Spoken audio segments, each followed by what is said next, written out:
जय हिंद, वंदे मातरम। मैं सुबूही खान।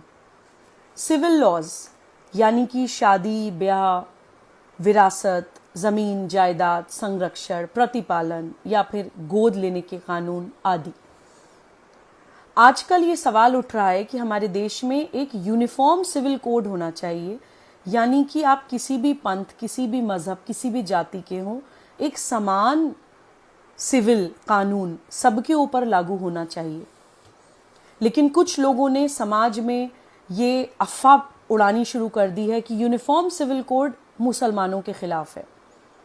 मैं सर्वोच्च न्यायालय में अधिवक्ता हूँ, एक सामाजिक कार्यकर्ता हूँ और इत्तेफाक से मजहब से मुसलमान भी हूँ।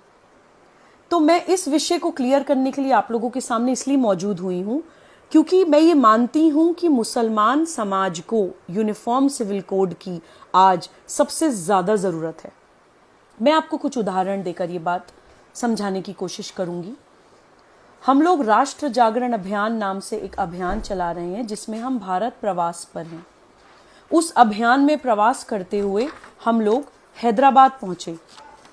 वहाँ हमें जाकर पता चला कि हैदराबाद में आज भी अरब से 70-70, 80-80 साल के बूढ़े शेख आकर 12-12 साल की बच्चियों के साथ निकाह करते हैं।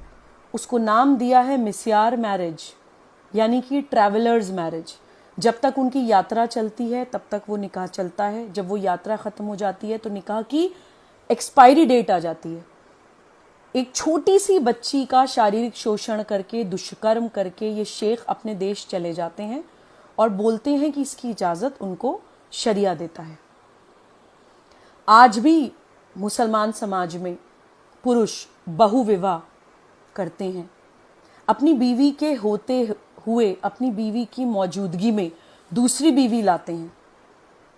आप सोचिए कि एक महिला का शारीरिक, मानसिक, मनोवैज्ञानिक, आर्थिक हर तरह का शोषण करके ये पुरुष बच के निकल जाते हैं शरिया लॉ की आड़ लेकर। छोटी छोटी बच्चियों के साथ, 12-12 साल की बच्चियों के साथ किसी भी उम्र का कोई व्यक्ति, जवान हो, बूढ़ा हो, निकाह कर सकता है, यह बोलकर कि शरिया में 12 साल की बच्चियों के साथ निकाह जायज़ है। जब कोई बच्ची प्यूबर्टी अटेन कर लेती है, उसको पीरियड्स शुरू हो जाते हैं, तो शरिया के मुताबिक उसके साथ निकाह किया जा सकता है। ऐसा इन लोगों का मानना है। एक होता है अडॉप्शन, यानी गोद लेने का कानून। मुसलमान समाज में गोद लेने का भी कोई अधिकार नहीं है।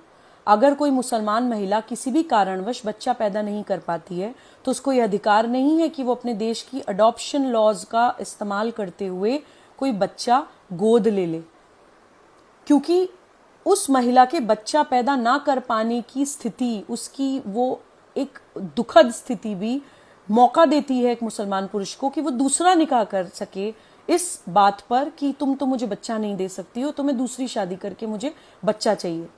गोद लेने का भी अधिकार एक मुसलमान महिला के पास नहीं है। देन गार्जियनशिप लॉज, यानी कि सरपरस्ती, संरक्षण के जो कानून होते हैं देश में, वो भी मुसलमानों के ऊपर अप्लाई नहीं होते हैं। एक मेरे पास अभी कुछ दिन पहले केस आया, मैं आपको बताना चाहती हूँ कि एक महिला के पुरुष की हस्बैंड की डेथ हो गई। उसकी डेथ के बाद ससुराल वालों ने घर से निकाल दिया, उसको बच्चे नहीं दिए, ये कहकर कि शरिया के हिसाब से, मुस्लिम लॉ के हिसाब से माँ जो होती है वो नेचुरल गार्जियन नहीं होती है बच्चे की। अगर फादर की किसी कारणवश डेथ हो गई है तो उस बच्चे की गार्जियनशिप ससुराल वालों के पास जाएगी। तुम कौन, तुम तो कुछ हो ही नहीं, ऐसा बोलकर उस महिला को घर से निकाल दिया गया। ये उदाहरण मैं आपको इसलिए दे रही हूँ कि जो भी मुस्लिम समाज के पढ़े लिखे लोग हैं, मुसलमान समाज के जो रैशनल लोग हैं, सोचने समझने वाले लोग हैं, या जो पैगंबर मोहम्मद सल्लल्लाहु अलैहि वसल्लम के रास्ते पर चलना चाहते हैं, वो लोग मनन करें, अपने आप से सवाल करें कि प्रॉफिट मोहम्मद सल्लल्लाहु अलैहि वसल्लम महिलाओं के अधिकारों की बात करते थे। उनके समय में अरब में छोटी छोटी बच्चियों को पैदा होते ही दफना दिया जाता था।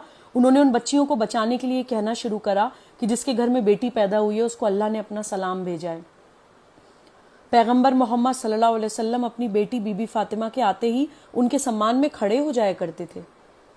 पैगंबर मोहम्मद सल्लल्लाहु अलैहि वसल्लम ने जो पहली शादी करी वो अपने से बड़ी उम्र की महिला से करी, एक विधवा महिला से करी, एक बिजनेस वुमन से करी जो तिजारत करती थीं। कोई नकाब पोश या अपना चेहरा ढक के चार दीवारी में बैठी हुई किसी महिला से उन्होंने निकाह नहीं किया था। तो हमारे प्रॉफिट हमें महिलाओं का सम्मान करना सिखा कर गए हैं। प्रॉफिट मोहम्मद सल्लल्लाहु अलैहि वसल्लम अपने घर के काम खुद करते थे, खाना खुद बनाते थे, कपड़े खुद धोते थे, घर के सारे बेसिक काम खुद करते थे। उनके रास्ते पर चलने वाले हम लोग, हमने महिलाओं को एक सेक्सुअल कमोडिटी बना दिया है। इस्लामिक समाज के, मुसलमान समाज के सारे अपराध महिलाओं के और छोटी छोटी बच्चियों के साथ होते हैं, और अगर उनके फेवर में कोई कानून आ रहा है तो हम उसका भी विरोध करने के लिए खड़े हो जाते हैं। हम क्या कर रहे हैं? मैं अपील करना चाहती हूँ इस्लामिक समाज के जितने भी समझदार लोग हैं, ठीक है आपकी नाराजगी किसी व्यक्ति, किसी संगठन या किसी पार्टी से हो सकती है, लेकिन उन छोटी छोटी बच्चियों की तरफ देखिए जो अपनी सुरक्षा के लिए, अपने सम्मान के लिए, अपने भविष्य के लिए हमारी तरफ देख रही हैं। हम समझदार हैं, हम पढ़े लिखे हैं, हम उनको इस दलदल से निकाल सकते हैं। कृपया यूनिफॉर्म सिविल कोड का साथ दीजिए और इन बच्चियों का हाथ पकड़ के इनको इस गंदे दलदल से बाहर निकालने में सहयोग करिए।